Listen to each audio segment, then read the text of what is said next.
top 1%. What does it take to finish 100 triathlons, rank in the top 1% of US triathlon athletes, and lead corporate innovation programs at the same time? The answer is quite simple. It takes grit. So in this episode, my guest is David Kaufman, a 6-time USA Triathlon All-American and Senior Director of Strategic Initiatives at Resideo. We unpack the innovation framework at Resideo, how he manages risk without stifling bold bets. Innovation thrives on trial and error, and penalizing missteps just kills momentum. Let's go.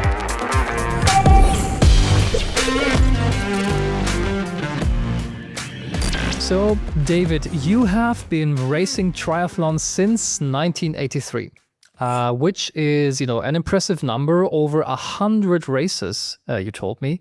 6-time All-American, and you're still pushing to qualify for Team USA in 2026.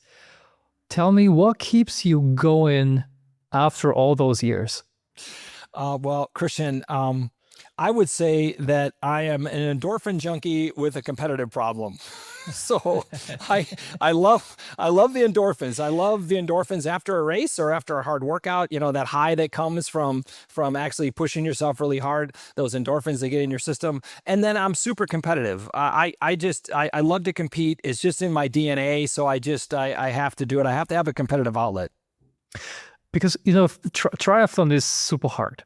So there has to be, maybe any moment where you really thought, man, I cannot finish this. Did you ever, find yourself in the moment? And if so, what did you do next? Yeah. So, let me tell you, I'll tell you about the moment. So I'm going to take you back to 2017.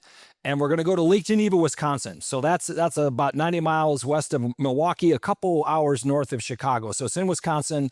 And my brother and I are both doing the qualifying race for Escape from Alcatraz triathlon race, which is iconic race, mid-distance race that everyone wants to do. People from all over the world come and do that race, but you got to qualify to get in that race. So this is a race that's a qualifier for that. You've got to get on the podium in this race in order to get qualified for Escape from Triathlon. So there's a lot of people in this race. It's a big race. It's in late September, and it's hot. It's a hot weekend in Wisconsin. It's in the 90s in Wisconsin, and it's an Olympic distance race, which means it's a 1,500 meter swim. So about a mile swim. It's a 40K bike, so about 25-mile bike, and then a 10K run, which is about 6.2 miles.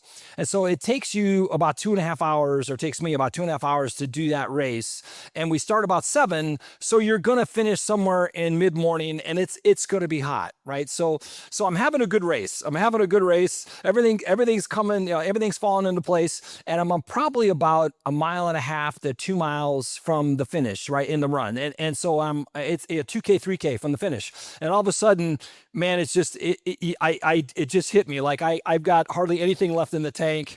I'm running on fumes, and I say to myself, and at that moment, you can't think about the finish. You can't think about the 2 miles or 2K that you've got to go yet to do and racing, because your body, every bone in your body is screaming, shut down, please shut down. I can't do this anymore. So what I did is I just picked a short goal. So there was a stop sign that was maybe 200 yards away. I said, I'm just going to run to that. I'm going to race to that stop sign and see how I feel. So I raced to the stop sign, and that's like, it didn't, I still feel bad, but I can still keep going. So then you pick out the next thing, right? You pick out, there's a tree that's maybe 300 yards away.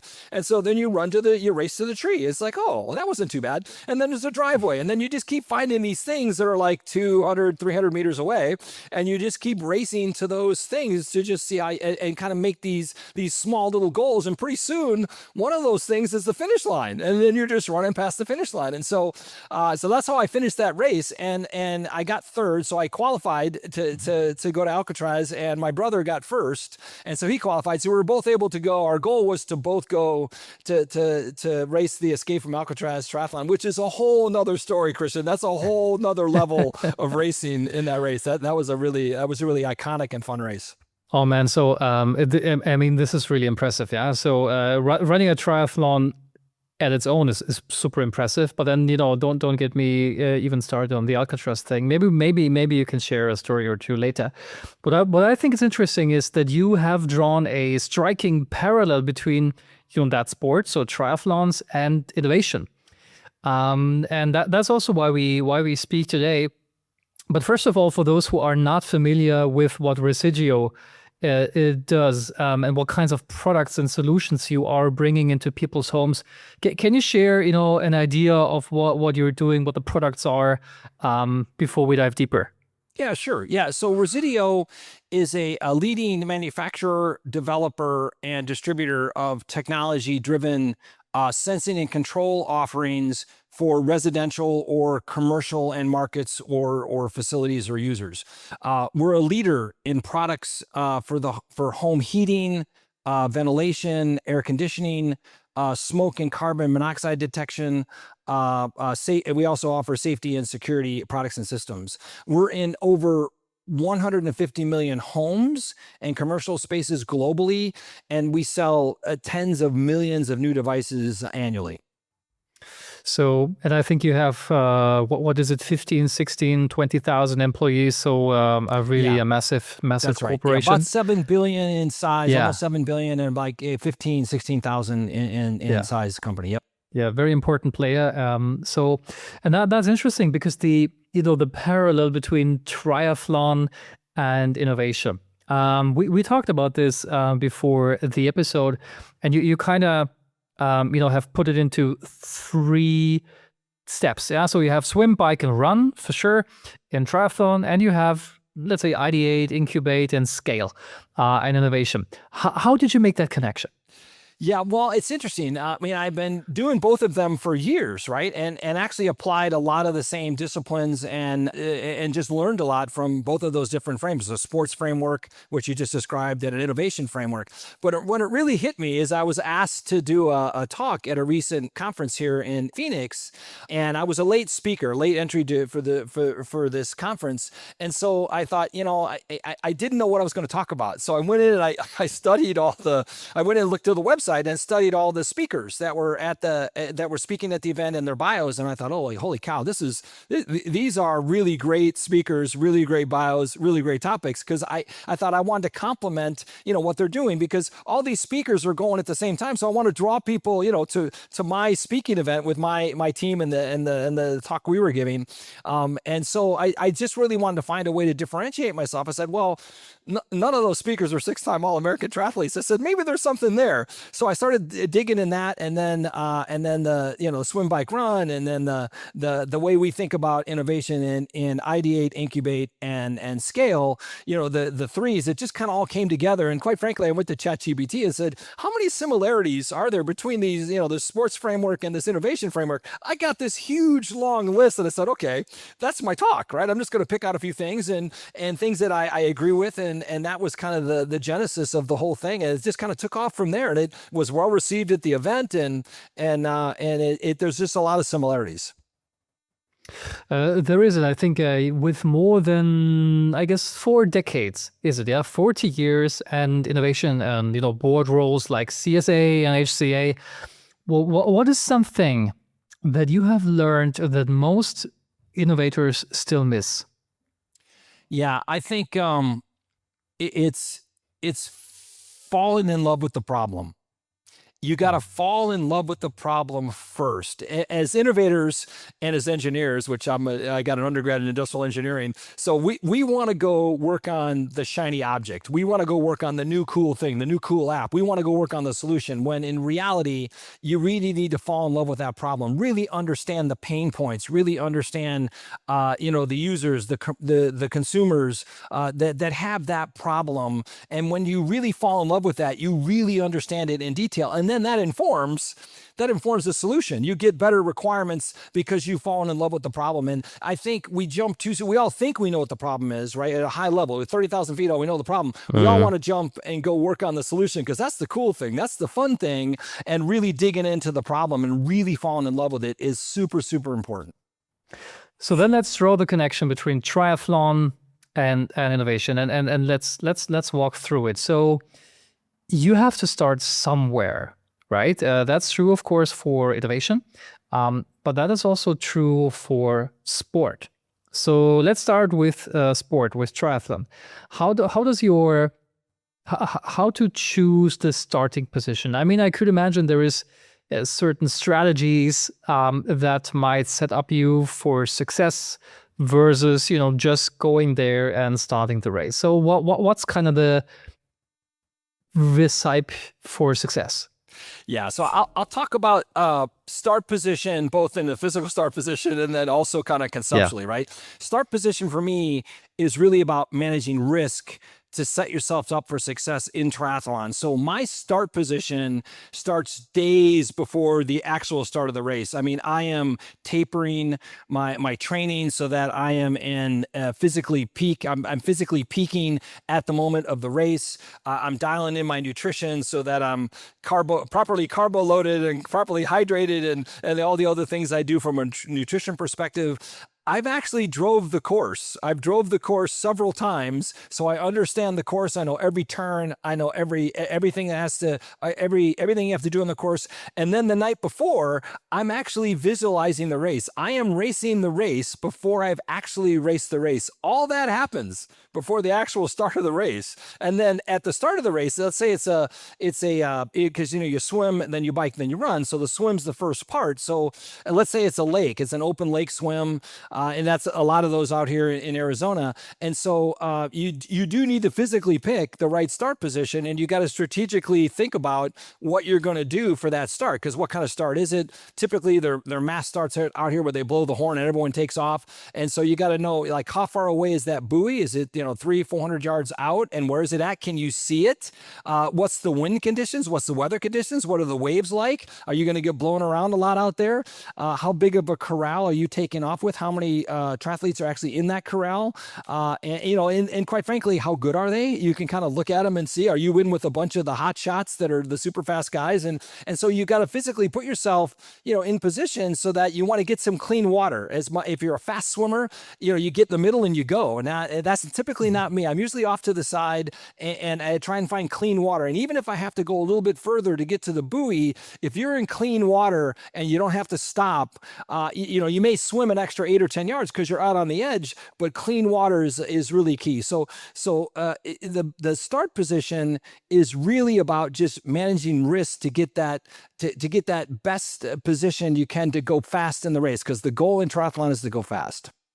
So being first row and then in the center, like front and center, is actually not the best starting position. Why is it better to be on the edge? Well, if you are a super fast swimmer, you can be in that center, but I can tell you all the fast swimmers are going to be in the center, and they're all going to be swimming on top of each other. So we call that the washing machine, right? So if you're in the middle anywhere, unless you're a super fast swimmer and you can get out front and you can go, and also you got to be a very straight swimmer, right? Because remember, you're in a lake. There's not lane lines in the lake, right? You're looking down and you're sighting for me, I sight every 6 strokes. So you're down and you're going straight. So if you're not going straight, even if you're fast, the guys that are maybe not as fast but can go straight are going to be on top of you. So anytime you're in what I call the washing machine, you're in the threat of getting hit and getting slowed down, getting your goggles knocked off or whatever, right? So if you're on the edge, again, you may swim another 10 yards, but that'll be clean water. You won't be getting hit. When you stop in the water, it's like hitting the brakes. You just stop, right? And then you have to start over again. So it's very, very strategic in terms of where you want to position yourself, how you want to position yourself, and in some cases, if you've swam with a lot of swimmers or swam with triathletes that and you know how fast they are, sometimes you can get right with them. If you know they're just a little faster than you can get right next to them and then draft off them. And if you know they swim straight, then all you got to do is keep your head down and just keep touching their feet or just be right on their feet. So you can draft off that swimmer for a while, because you know that maybe he or she's a little bit faster than you. But in drafting, you can keep up with them, and you'll see that in triathlon, even in the Olympics. In the Olympics, you'll see the different triathletes are drafting off each other, and the pros do that, right? They'll look like a flock of geese in the water, drafting off each other off the lead lead swimmer. That's the fastest swimmer. That's super interesting. So, okay, the start position obviously is very strategic.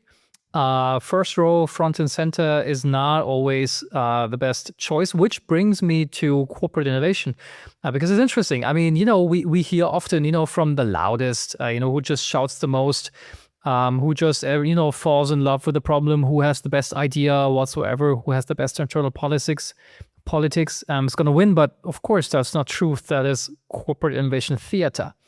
So how do you connect these strategies in triathlon to innovation? Well, let's go specifically, let's tie it back to start position. Let's really kind of click back to that, right? Specifically, how do you take that concept of managing risk to get yourself in the best start position to go fast? Well, in innovation, what you want to do is manage risk so that you can get the best start position to create value quickly, right? So let's say that you've got an area that is a business opportunity or a business challenge that you want to address, and you want to lean into that, right? So you want to get the best team together to go generate the best ideas that can to go implement, or address that challenge or opportunity.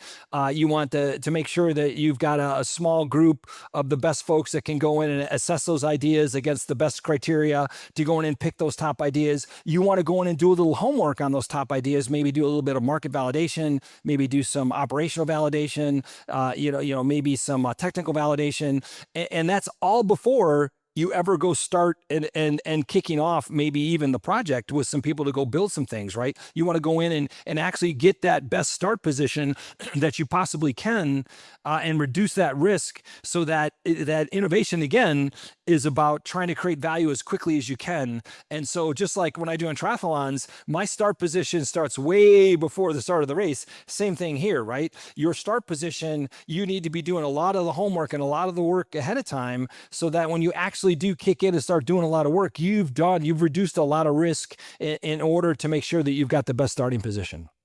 So that sounds great. I mean, but how would you do this in practice? I mean, for example, the best people are probably already busy, doing their thing, working on the projects they're assigned to because, they're the best people.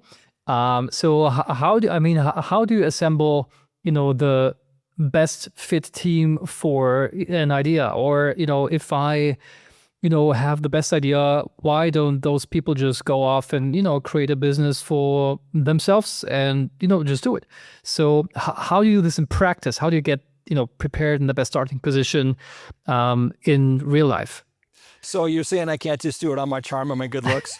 Yeah. So yeah, no, you absolutely, you've got to actually go in and first off, you got to have leadership has to be behind you, right? You got to have senior management at the highest levels behind innovation and behind the things you're trying to go get done. You want to make sure that they're tied off with the kind of challenge and the things you want to go after. And I do that a lot within Resideo. I make sure that I'm tied out to senior leadership and to the marketing leaders, and to make sure that the things we're working on are things that they want us working on, the things that they want us to go get involved in. And with that, then you can go recruit folks to be on your team and to get involved in that and to be a part of it. But it's really important that you've got senior leadership on board and they're supporting of it. And that gets you some of the best people. Not you won't get them probably full time, but you'll get some of their time to go in and help you to go move things forward and to go try and ideate and then incubate and start to bring ideas to life. Yeah, I think that's fair. And again, I think it's interesting because you're saying what you are basically saying is, hey, let's de-risk already before ideation phase, which I think is super important, yeah, because you're de-risking, for example, by making sure, as you said it before, you're falling in love with the problem, which already is maybe de-risking, BS ideas to a certain extent. Yeah. Then maybe you're even, I don't know if you're doing this, but I suspect you would also be de-risking an idea concerning technological feasibility, maybe. Yeah. So you check, okay, well, is this a fantasy idea? I mean, is this completely stupid fantasy BS idea that somebody has? So let's have flying cars by 2025, and then this is gonna solve a specific problem, and then for sure. So de-risking technologically, de-risking strategically, de-risking from a customer problem and a pain point perspective, It sounds like a great idea already to make sure you're going in the right direction. Yep, that's right. And like I said, in addition to all those things you just said, it's also buy-in, right? You want to make sure that it's not something that I'm just trying to do. It's something that we're trying to do, something that we've agreed that this is important and that we've all bought in that this is an important aspect for us to go forward with as much as we can. And look, you can't always get agreement across the organization. So you just, you pick your battles, you pick your opportunities and you move them and you bring them to life. And when you start bringing those to life, people are like, hey, what happened there? What did you do? Well, tell me how you did that, right? And then it helps to build momentum and it helps to kind of to grow the innovation, the culture of innovation within the company.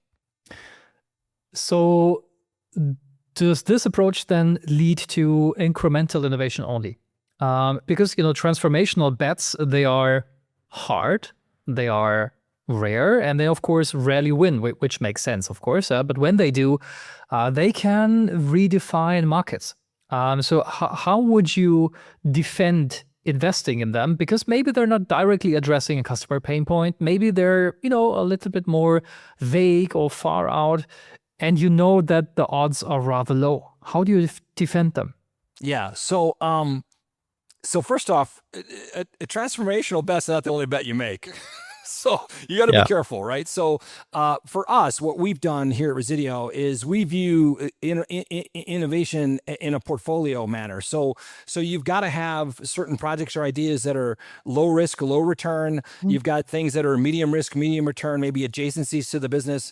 And then you've got, no kidding, the high risk, high return transformational bets. And then you've got a framework that you're building out. And as you load up those low risk, low return, medium risk, medium return, high risk, high return projects into the framework, what will naturally happen is the low risk, low return ones will start to emerge early. They'll also get deep sixed early too, right? Because your framework, you're trying to prove out the framework. The framework we've got, the innovation framework we've got in terms of de-risking, and as we're taking things through the process, some things we can pivot and hopefully still make it successful. Other things is like, no, we're going to sunset that. We're just not going to do that anymore. And so what happens is the low risk, medium risk ones prove out the framework and prove that some of those can come to life and actually deliver value for the company. So it gives time for the transformational ones, because they take time and more investment and more money to now, mature through the process and mature through the framework. So for senior management, you're saying, look, we're just proving out the framework, and transformational is just part of it.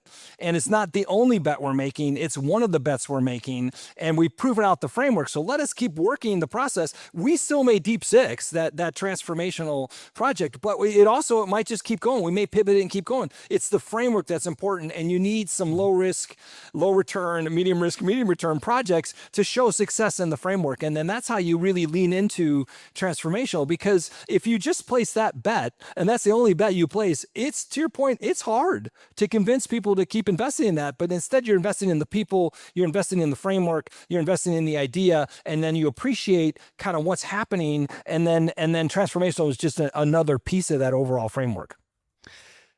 So what is the earliest point in time when you kill or sunset, an idea? Because as you say, there might be an opportunity to pivot, or, just or maybe even to keep it in the portfolio just for, having a balance and making sure you can show that the framework actually does the job. So how and when to kill early? Yeah. So we run various big campaigns. We run big campaigns every quarter, and those campaigns typically will yield like top 3 ideas. And we take those top 3 ideas, and what used to be the hardest thing was trying to do market validation for those ideas. Really try and go in and say, is this real? And the people that were usually ideating, come up with the ideas, they're mostly engineers, and they really don't know how to market validate. They don't know how to do market validation. But now with the advent of AI, and now with the fact that I can go in and have an AI engine that's now protected within my company, within Resideo, and I can just have any kind of conversation with that AI engine. Literally, we go in and we do AI assessments, market assessments of that idea, that basically then I will go in and have a 2 to 3 hour conversation about that idea with an AI engine. And then when I'm done with that discussion, either I've decided that this makes no sense, or I've I put a summary together, more than likely I put a summary together that I'm going to then go put in front of senior management and say, do we want to go pursue this? Here's a summary. Now look, AI is not perfect, right? It still requires human intervention, but that's an opportunity for us to go in and take at least that and say, and we've had some that from that assessment, we've just said, there was a lot of hype around this thing, but there's really no opportunity here. There's 3 major competitors that are pursuing this. There's no way for us to differentiate. It's not that big of a market. Boom. I mean, after that AI assessment, we've deep sixed one of the ideas, but others we take up to senior management and say, yeah, let's go do some human market validation of that. Let's go out and look at our own databases, our own market intelligence, and see if that agrees with what AI just told us. And then maybe after that, we go talk to some consumers, and through that process, either AI assessment or market intelligence assessment, or maybe the consumer assessment, it could be deep sixed anyway along the path. Or in parallel, you may have a POC that's like, this is way too hard. We can't do this for the price point that you've established. It's like, we got to be able to sell this for X dollars. Heck, it's going to cost us Y dollars. Yeah. We can't do it. So maybe a POC just says, look, great idea, but until technology gets a little lower and it gets more cost effective to go do that, you can't do it. So there's all those moving parts. Again, it's about de-risking, right? And you got to be really comfortable with saying, hey, we incubated that thing and it just didn't make sense. And then you sunset it. And we actually going to have a celebration on that. We're actually going to recognize ideas that actually get sunsetted to celebrate those within the company, because I think that's just as much of a success, because we're now not wasting resources on things that eventually would not be successful. So if you can get them and decide early not to do it, and then move on to things that could potentially have greater success, that's actually a win for the company. Yeah, and that's a sign of, I guess, a healthy culture. That's right. a really positive sign. If you have kind of an, idea graveyard, where I actually can say, well, it's just for the sake of, I couldn't find a better word, but it's a graveyard in a sense, Yes. yeah. So why would you not, tell your people, well, you're allowed to do stuff. Experiment with ideas, obviously try to push it forward as much as you can, but always de-risk. And I love the framework of de-risking and the portfolio approach at the same time, because yes, you might have a great technology over there, but it's, too expensive for any consumer. Nobody's going to put it in their homes because they just are not going to pay for this. Because it's much too expensive, or whatever kind of reason. So de-risking, and I think you have an explicit framework on de-risking and what are the questions, as you said, market intelligence, customer, price point, whatever. So that's great. And then there is the other piece, which is recognition, reward, and maybe the graveyard. Yeah. So, and I think we discussed this prior to this sort of recording, is you said that you joked about bad rewards for triathlon, like socks. Yes. So I'm not a triathlon guy. So tell me, why are socks a bad idea for triathlon? So I brought some biker socks. Actual some visual displays here. Some to show you. These are actual socks I got from triathlons that I raced. And when I got them, I'm thinking, man, these are really not really that great of a reward or recognition. Let me tell you why. Now, look, there may be some triathlon race directors that are watching this podcast, and this is my opinion. This is my point of view, right? So I just want to make sure that's very clear. So so when you think about triathlon, the sequence is you swim, then you bike, and then you run. So when you get out of the water, and what condition are your feet in? They're wet, right?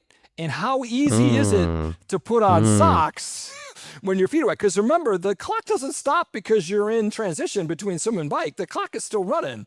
So you got to be able to get through that transition extremely quickly. And wet feet is really hard to put socks on. You say, well, but Dave, I can dry my feet. Well, again, that takes time. And are you really going to get them dry enough to really get the socks on fast, right? So it makes no sense to wear socks during a triathlon event or during the race itself, because you're trying to go fast, and that just takes time and takes time off the clock, right?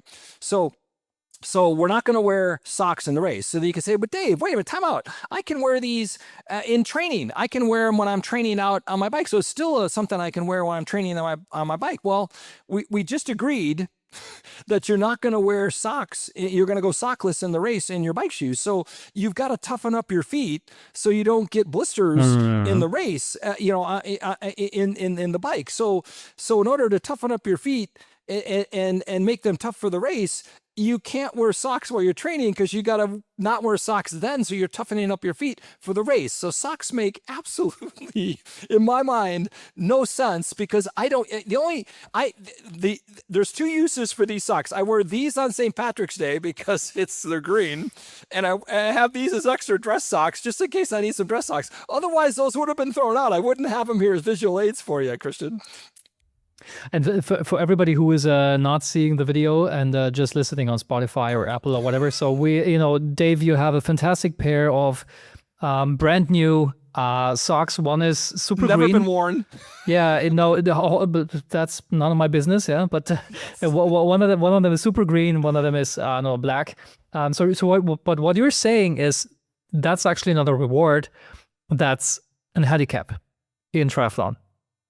Yeah, right. I mean, if you actually give those out and people are using them, you're actually going to go slower. I mean, why would you want to do that? Because I mean, look, you may just be competing in the race. You just want to complete it. I mean, you may just be completing the race, not competing in the race. And you just want to, because finishing a triathlon, believe me, is a huge accomplishment. And so if you just want to complete it and that's your goal, gosh, I'm all for it. I'm all supportive. But for those that compete, socks make no sense. So what is then the equivalent of a socks level reward in corporate innovation? Yeah. So I would say it's not really a reward, but it would be basically punishing innovation failure. You kind of addressed it earlier, right? It's where, innovation thrives on trial and error, and penalizing missteps just kills momentum around building the culture of innovation. It just causes employees to not take risks. They just go back in their cave and they don't stick their neck out, right? Yeah. So, and punishment comes in a bunch of different ways. It could be, somebody just didn't get the promotion, or maybe they got moved into another job, or maybe they did lose their job, right? So people see that. The employees see that. So you've got to be very careful on how you address failure, right? Like I said, we're in the process of celebrating failure. We want people to take risks. We want people to stick their necks out. We want to get intelligent risks, right? We want to make sure we're going after and de-risking things and not spending a bunch of money and going at and trying to de-risk things fast so that we are chasing the things that are the most promising. But we got to be really careful about punishing innovation and the failure of it in general. How many innovation projects do you typically have, going on in parallel? Is it like 1, 2, 3, 5, 10? How much is it? Yes, that's a great question. So right now I've got 20 projects that I'm incubating in parallel right now. Okay. And that's come from hundreds and hundreds of ideas that we've down selected to those 20, and then I'm working with incubation leaders within the company. That each one of those is got an incubation leader that I'm working with, and the team is working with to try and bring that to life, and taking it through our framework and trying to de-risk it to see if we should actually go and drive that forward in the market and go make some money. So roughly around 20. Yeah, that's great. So what is a meaningful recognition and reward? And I understand this might be specific to, the culture of the company for sure, the industry, the clients you have for sure, but specifically for Resideo, what is a meaningful recognition that really works? Well, I've got it in my camera feed. It's an innovation award. I'll bring it up here so you can see it, Christian. It's an innovation award that my team developed, and let me turn it this way. So let me explain kind of what it is and how it works. So this direction, it's a hollowed out R, right? So if you see the hollowed out R at an angle, and it's got Resideo Innovation Award on this side. But if you turn it and you do it this direction, it's got the same Resideo Innovation Award on it, but now it's an arrow to the future. So now it's going to the future. And what you do is you earn you earn cubes that get put into this award for the different things you've done that have been innovative. So we've got like, top campaign managers or top innovators of the year, or we've got we reward patents, we reward innovation pioneers. So every one of these cubes represents something innovative that you have done, and you earn these, and then we give this award out. We recognize everyone at the President's Global Town Hall in the first quarter of the year, and then everyone, then gets their base award, and then we get any of the cubes that they've earned, and then you just keep earning more cubes, and then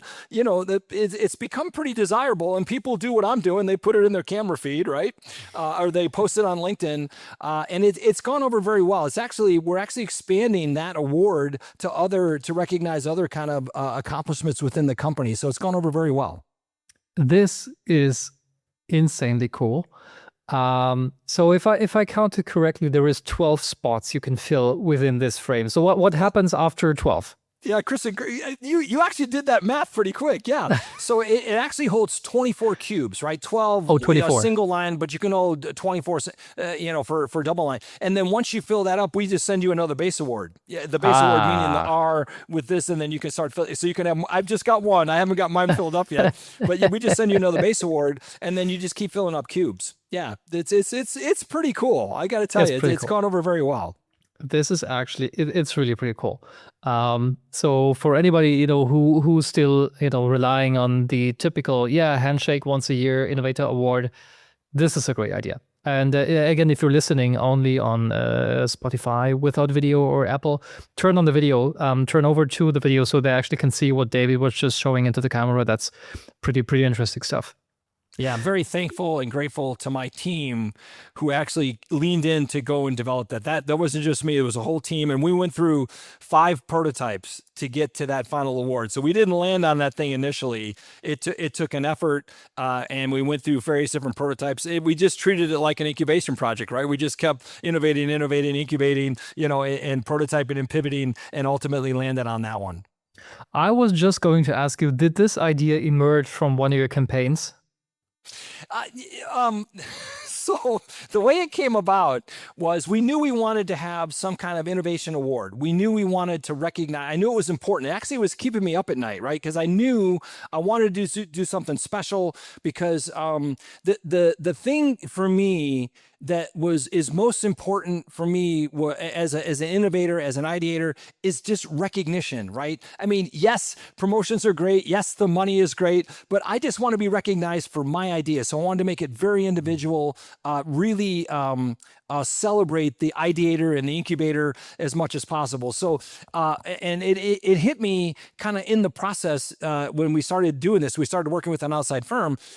We actually were kind of stealing an idea from Lee Iacocca. If you've ever, Lee Iacocca is the father of the Mustang. So the iconic sports car that he created back in the 60s that still exists today, right? It's still, you can see the Mustang, the Ford Mustang, and it's a Mustang, right? Whatever form that it's in today. There's even an E version of it, right?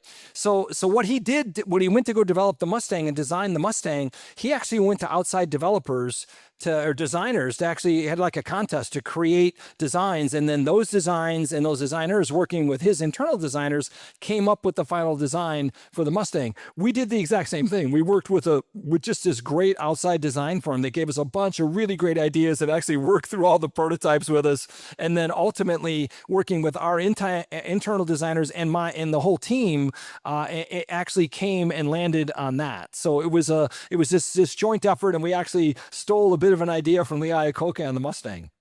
That's so interesting, because if you get this thing, and you get your first cube, it looks super empty. You do not want to look at that empty, obviously. Exactly. Yeah? So you're like, well, I got this one little cube, but actually I should not, place it on my desk yet, because it only has 1 cube in it. So what can I do to get the second cube, third? I think you have 7 right now, which already looks... Yes, I have 7. Yes, 7. Correct. So this already looks quite packed. That's nice. You can show it. Yes. Yeah. Yes. But you don't want to be the guy with this, or girl, with just 1 cube in this entire thing. So it has a competitive element. It does. To it. Yeah. And, it does. You shared with me some very nice numbers. You shared with me you have a 33% engagement growth year on year. in the program. You have hundreds of innovators. You're scaling programs across, air, energy, water, security. How hard is it to keep the momentum up over the years? Yeah, the way we do it basically is we keep things interesting and engaging and competitive, like you just said, right? For those kinds of things, it's really trying to come up with those interesting ideation campaigns that are aligned to the business, right? The campaigns you want to get, incubation of ideas that are aligned to the business, and it's kind of like you in the podcast here, right? You're trying to come up with interesting speakers and and interesting content so people will engage in the podcast. So you bring out a 6-time All-American that's also an innovator, right? So it's the same kind of thing, right? You want to have interesting and engaging, content and campaigns.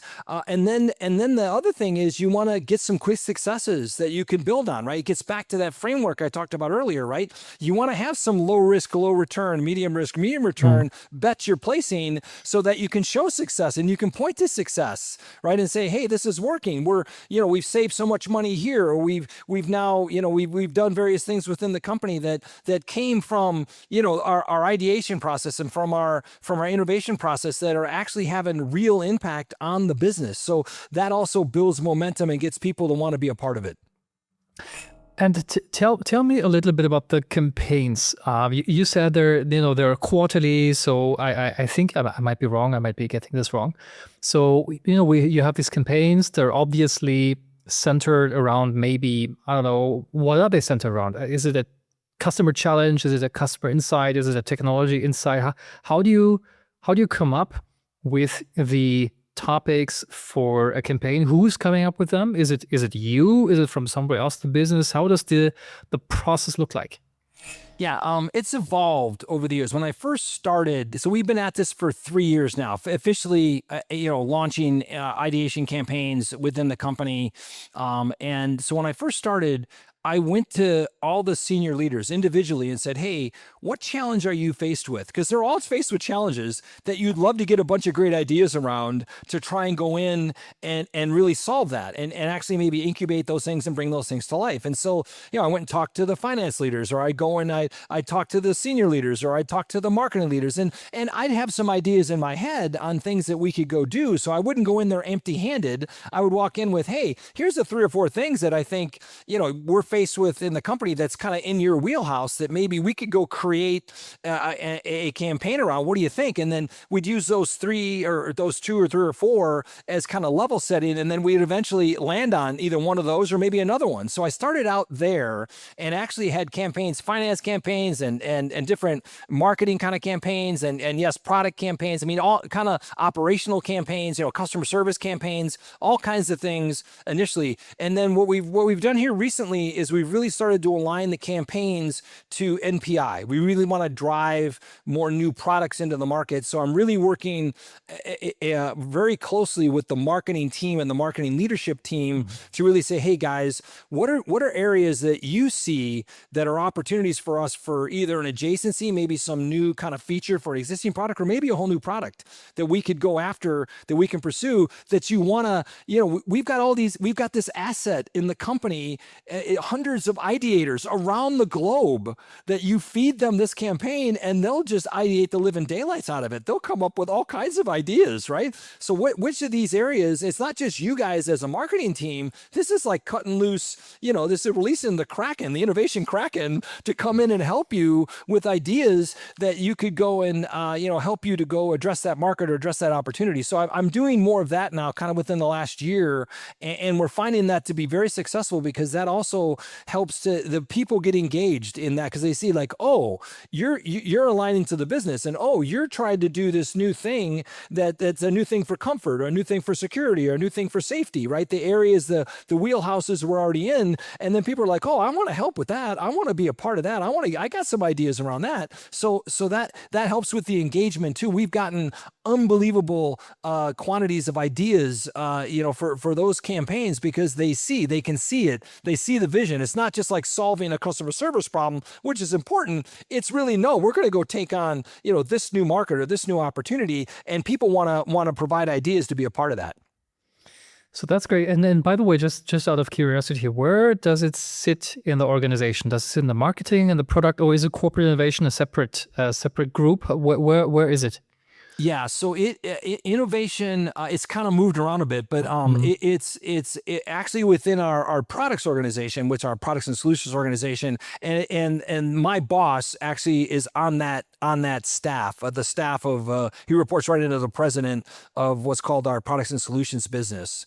So it's pretty high up in the organization, but it's got a high level senior management is still involved in it, and we really go, and I really do go across the entire company. I'm just not tied into one siloed business. Yeah, I think that makes a lot of sense, but it takes some time to evolve and to get there. Yeah, I think it's great. So, David, if you think back, if you could give your younger self, one piece of advice about endurance, let's say either in racing or in business, what would it be? Yeah, it would be seek expert help earlier, Dave, than you did. I'm a guy that wants to kind of do it by myself and kind of go off and just execute and get things done, and what to compete at the level that I'm at in triathlon, it takes a village. It takes a village to compete. So over the years, you pick up a swim coach, you pick up a triathlon coach, you pick up a nutritionist, you pick up a strength coach, right? You actually pick up a bunch of coaches that are experts in their area that help you in triathlon to go faster, right? That help you to perform better. It's the same thing in innovation, right? It takes a village to bring ideas to life. So you need BD guys, you need tech folks, technology folks, you need design folks, you may need some operational folks, right? So you really need to bring that team together and bring it together sooner and quicker, that expertise, because ideation or innovation rather is really about delivering value faster, right? Trying to get to creating value as quick as you can and get that out in the market. So I would advise myself to really, ask for help and bring the experts in sooner. And, David, I love how your eyes always light up when you talk about triathlons. Yeah. And it happens the same way, of course, if you connect it to corporate innovation, but you really can feel it even, through, over the distance. And I do have a lot of respect for, your continued performance. I mean, this is truly, truly significant.